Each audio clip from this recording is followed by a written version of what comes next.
Hello there. Now that they've thrown Boris Johnson under the bus, I'm not sure that it matters which leadership contender wins.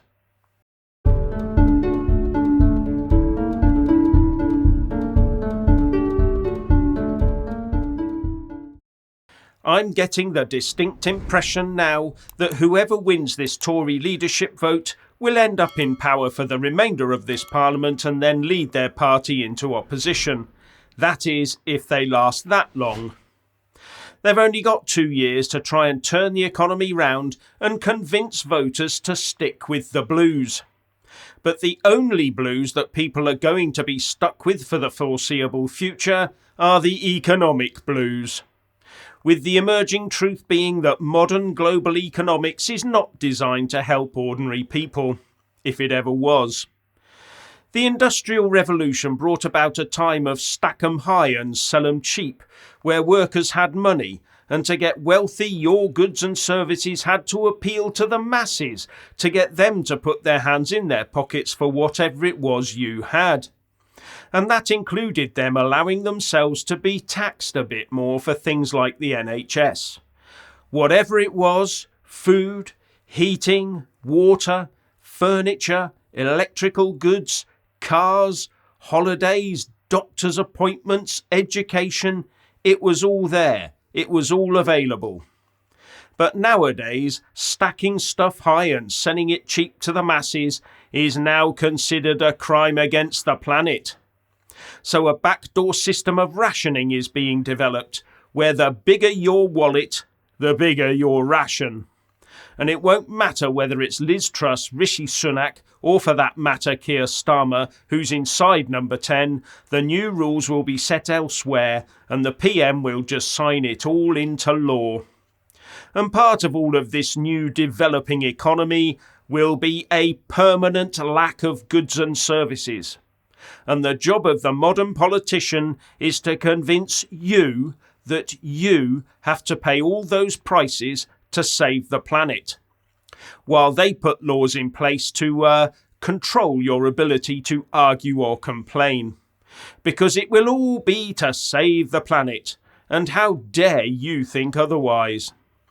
Instead of mega corporations making too much stuff and being forced to sell it off at a loss in the January sales, you will find that you have to pay through the nose for every little thing you need. Think about it. What is more profitable for a corporation? To make millions of widgets and earn a fraction of a penny on each one, or to make just a few and make them very expensive? And there'll be no competition. There's meant to be competition in the housing market to keep property prices under control.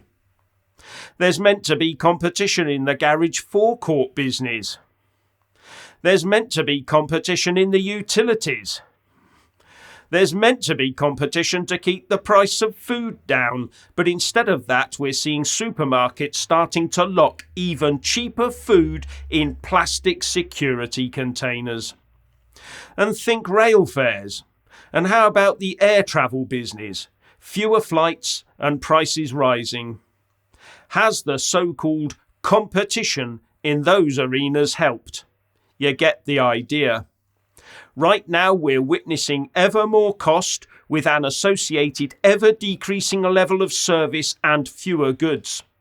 No longer do the producers have to compete for your custom with low prices and good customer service. No, you are now competing for their attention with the contents of your wallets. And as far as I can see, that is what is now driving inflation. Unless you have a big union on your case, you will see your wages and pensions being driven down over the coming years, and even the unions may be limited in what they can do for their members. And striking unions also help drive down the availability of goods and services, just what the globalists want anyway. But you can rest assured that those on the various rich lists out there will see their wealth skyrocket as they sit in their comfy ivory towers and do nothing for it. There's a big crunch coming, a crunch designed to save the planet at your cost. But fear not.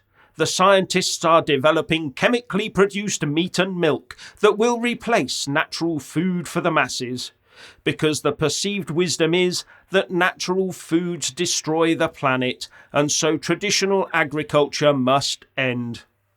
Just check out what's already happening to farming in the Netherlands, Canada, and the Republic of Ireland. The production of natural food is starting to be limited. So no, it doesn't matter whether it's Liz or Rishi in number 10. Nothing they do will change any of this.